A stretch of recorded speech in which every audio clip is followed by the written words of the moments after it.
Marie. Bonjour. Comment ça va? Ça va très bien, toi? Bah ça va, parfait. Alors, on est ici pour parler de ton nouvel album du coup, Explicit. Ouais. Pourquoi ce titre? Alors, Explicit tout simplement parce que dans cet album, il y a vraiment pas 4 chemins pour arriver à la destination. Les choses sont assez claires. Les textes étaient déjà très sincères dans le premier album, mais dans celui-ci, ils sont d'autant plus ouverts. D'accord.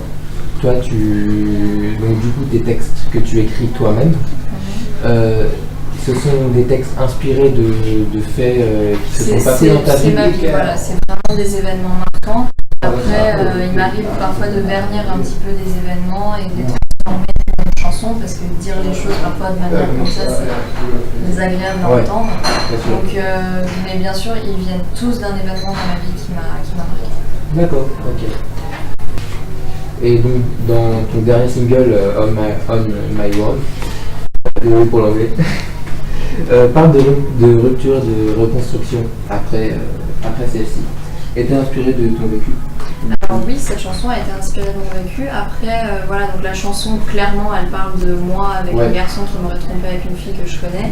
C'est pas quelque chose que j'ai vécu directement, c'est quelque chose j'ai eu des expériences avec mes amis qui ont vécu ce genre de choses, mais moi j'ai pas vécu ça directement. En revanche, j'ai vécu des trahisons amicales qui m'ont mené à écrire cette chanson sous la forme de la D'accord. Tu trouves l'inspiration facilement quand tu écris ces chansons justement de ces amis Ben oui, parce que voilà, j'ai la chance de vivre des événements assez marquants dans ma vie, ça m'amène à ça, et aussi je travaille avec des gens qui sont vraiment inspirants pour le coup. La plupart du temps, les personnes avec qui j'écris sont brillantes et m'apportent beaucoup de choses. Ok. Et donc en plus de On My Own, il y a 11 chansons, dont 3 en français.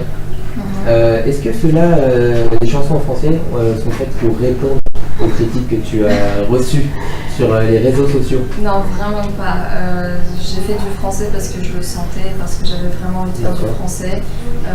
C'est aussi un remerciement au public qui m'a accompagnée depuis le départ et qui m'a réclamé du français.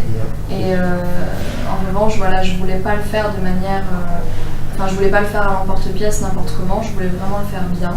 Donc je me suis dit, si je fais du français, ça va être pour délivrer des chansons qui ont un sens, qui ont un texte intelligent et qui surtout sont toujours dans la veine de ce que j'ai envie de faire actuellement. Et en l'occurrence, j'ai réussi à faire ces 2 chansons, donc voilà, je les ai mis sur la table. D'accord. Et tu trouves justement que tu as plus la possibilité de t'exprimer en anglais justement qu'en français, qui expliquerait que la majorité de tes chansons en anglais? C'est vrai que j'avais jamais écrit en français, c'était une première, donc c'était un petit peu compliqué au départ de démarrer, tout simplement. Mais après ça, maintenant que j'écoute les chansons terminées, je trouve que les deux se valent et que la manière de s'exprimer est aussi forte. C'est sûr que nous, à Concert-Mag, on a écouté les chansons et honnêtement, tu chantes aussi bien en français qu'en anglais.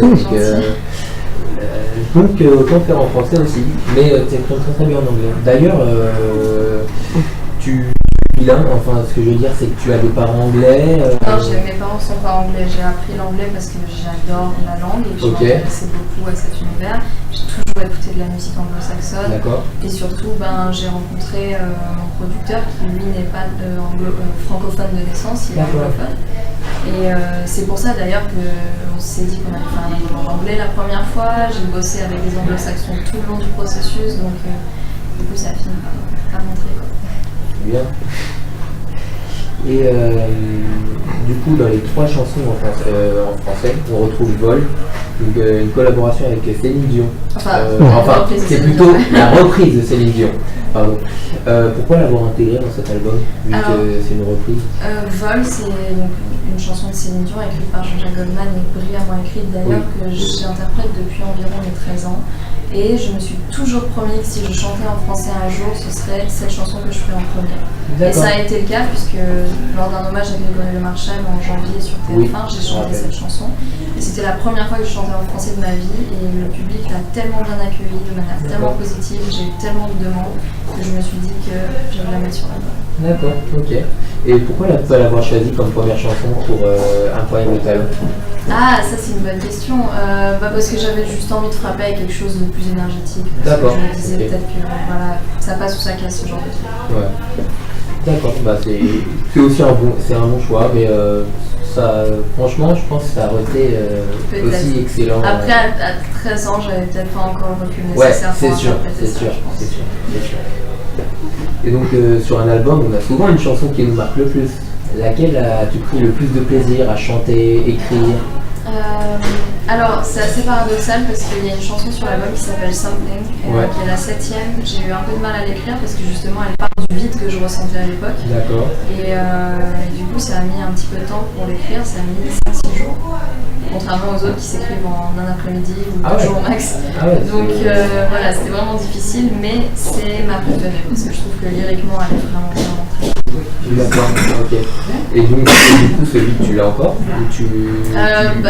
aujourd'hui, tu ne l'as plus? Non, évidemment, il n'est pas aussi présent qu'avant parce que c'était un vide qui est arrivé après la tournée, quand j'avais tout fini, l'exploitation du premier album. Un peu la nostalgie aussi, tout retombe. La pression retombe. Exactement, mais aujourd'hui, voilà, non, je pense que c'est plus ou moins loin, ce genre de sentiment. Après, j'ai toujours eu quelques carences, des trucs comme ça, qui sont un peu toujours là, mais sinon, j'ai plus ce gros vide que j'avais à l'époque.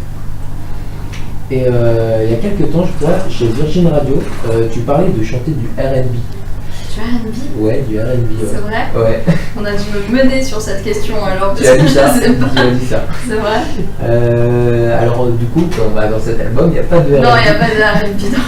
Non, il n'y a pas de R&B. Je pense que je serais... J'ai pas envie de dire que je ne veux jamais dire jamais parce que c'est un terme qui me fait toujours mentir à long terme. Mais bon, là, à l'heure actuelle, je pense que je serais pourrie en R&B, alors je peux peut-être éviter pour l'instant. Et tu désignerais ton style musical comme quoi? C'est de la pop mélancolique, avec quelques touches de prise de risque en plus sur ces albums. On aime bien la prise de risque. Et on a vu aussi du coup que tu as écrit tu as collaboré une seconde fois avec Soprano dans ton album. Est-ce que c'était prévu déjà depuis le single Everest, depuis le tube Everest, de faire une collaboration ou c'était totalement anodin? C'est juste qu'en écrivant Vivre, en fait, je me suis rendu compte que sur le pont, il fallait Soprano. Je sais pas. Je disais ok, elle est finie en ce qui me concerne, maintenant il faut Soprano. Donc je lui ai envoyé et je lui donnais quelques instructions pour le pont et puis il m'a renvoyé un truc qui m'a donné une telle claque que je me suis dit ok, bon. Voilà, c'est bon. T'as pas d'explication genre pourquoi? Après voilà, évidemment, moi j'ai partagé le vidéo sur mon Everest, c'était incroyable, c'est quelqu'un de tellement génial, son équipe est géniale aussi, c'est des gens tellement bien. Et puis voilà, il m'a offert une magnifique exposition à travers ce single. Et moi j'avais vraiment envie de lui rendre sur mon album ce duo, parce que voilà, j'essaie vraiment de pas oublier d'où je viens et ce qu'on m'a donné. Exactement, donc c'est un remerciement, c'est une sorte de redevance en fait.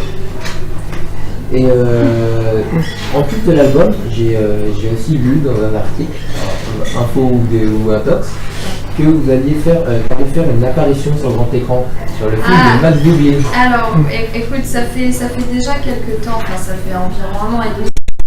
Ça va, ça vient, il y a eu des changements d'équipe, plein de choses.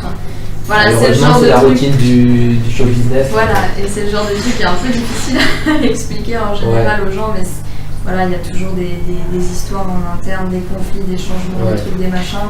Moi, du coup, je me suis retrouvée à un moment où je devais quand même commencer à faire un autre album, parce que la musique, c'est mon premier métier. Oui, c'est sûr. Donc voilà, j'ai toujours privilégié mon premier métier, qui est la musique, et puis si les calendriers se mettent au diapason au même moment, on ira de là-bas.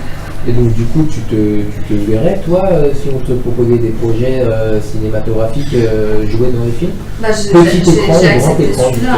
Moi, du moment que ça me parle, j'y vais. Je vais pas aller me la jouer. Moi, je sais même pas si je suis bonne en tant qu'actrice. Oui, bien sûr, mais... moi, je pense que voilà, si quelque chose me parle, j'y vais. Ils m'ont approché de ce rôle parce que le rôle était proche de ma personnalité dans la vraie vie, donc c'était incroyable. Et je l'ai pas du tout vu venir d'ailleurs. Mais du coup voilà, évidemment comme je disais, mon premier métier c'est la musique, mais si un jour j'ai des opportunités de ce style-là, j'essaierai. D'accord. Et de toute façon, quelle a été pour toi la meilleure expérience sur le télé, dans les émissions télé où on t'a interviewé? Quelle a été pour toi la meilleure émission où tu as pu aller? Bonne question. Ça peut être un peu bateau comme réponse, mais je pense qu'il n'y a pas de meilleure émission. Il y a des moments, les moments en télé, c'est toujours assez particulier. Il se passe toujours quelque chose d'un peu imprévu. Il y a toujours une question qui nous. Donc je pense que qu'elles aient été positives ou négatives, toutes les expositions que j'ai pu avoir sur le premier album, c'était incroyable. Elles ont été bénéfiques, bien évidemment. Elles ont été bénéfiques. Et j'avais une autre question, mais important de toute façon. Avec quel artiste tu aimerais vraiment faire un duo? Vraiment, demain on te dit tu choisis l'artiste que tu veux. Bruno Mars.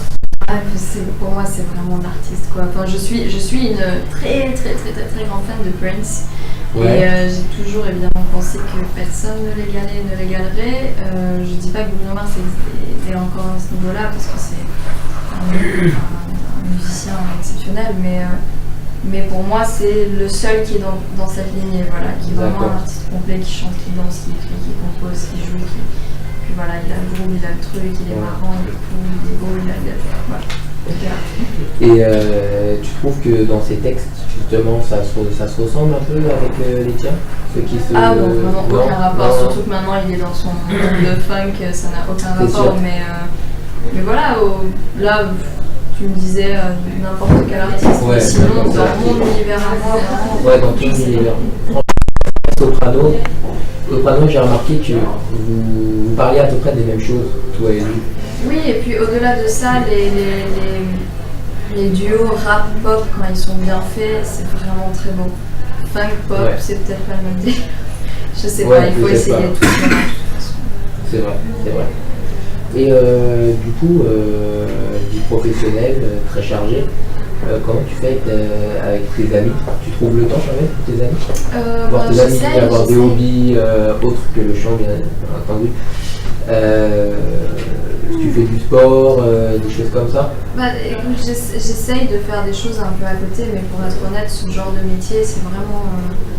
c'est quelque chose qui prend tout ton temps, et même quand tu le fais pas, ton esprit il est dedans. Donc je passe ma vie à avoir l'esprit là-dedans. Donc j'ai souvent la tête ailleurs, on me le reproche souvent. Mais c'est vrai que la seule chose à laquelle je pense dans ma vie en général, c'est qu'est-ce que je vais faire, qu'est-ce que je vais écrire, avec qui je vais le faire, il n'y a que ça. Et j'estime que dans ces années de ma vie où je suis jeune, j'ai 19 ans, j'ai plein de choses à faire, c'est pas le moment pour moi de me marrer ou de m'amuser ou de me reposer, c'est le moment pour moi de travailler. Donc c'est comme ça que je vois les choses. C'est une bonne philosophie. Voilà. J'aurais aimé avoir celle-là. Du coup, là tout de suite, je te dis voilà, tu as une demi-heure de libre. Tu penses à autre chose tout ce que tu veux sauf au travail. Qu'est-ce que tu fais? C'est quoi la première chose que tu fais? Tu lis, tu chantes, peut-être? Honnêtement, je vais me mettre dans mon lit et je vais écouter la musique. Tu vas écouter de la musique? Quelle est la musique que tu écoutes en ce moment qui te fait vraiment le plus kiffer? J'écoute vachement des trucs un peu anciens en ce moment. Je suis retournée dans une vibe un peu 2006-2007, genre Marie Carré et tout. J'écoute des trucs comme ça que j'écoutais pas nécessairement avant. Parce que je trouve qu'il y avait quand même un petit peu plus de recherche dans les prods et dans les mélodies à l'époque. Après, quelque chose qui est sorti très récemment et que je trouve sublime, c'est le single de Kesha, Pray, oui. Je trouve ça magnifique. Sinon, à part ça, on n'a pas grand-chose. Non, j'écoute plutôt des trucs un peu d'ambiance. Donc tu écoutes de la musique. Et tu mets dans ton lit. Ah oui, au lit, la couverture et voilà. C'est bien. Et donc tu me disais tout à l'heure, quand tu as fini la tournée, donc du coup, il y a l'impression qui retombe, toutes les émotions, etc. Du coup, pendant le temps... j'ai un petit peu vécu l'adolescence que j'avais mise de côté parce que j'ai commencé le travail très jeune. Donc voilà, je suis pas mal sortie, j'ai rencontré des gens, je me suis fait des amis, voilà, j'ai essayé de découvrir un petit peu la vie en dehors du travail, de la musique, de tout ça, et voilà, et puis voilà, j'ai rencontré des gens qui étaient vraiment sympas, et puis j'ai pu un petit peu donner de l'oxygène à mon cerveau et prendre l'air pour pouvoir sortir un peu de ce milieu et prendre du recul. Ça, je peux comprendre.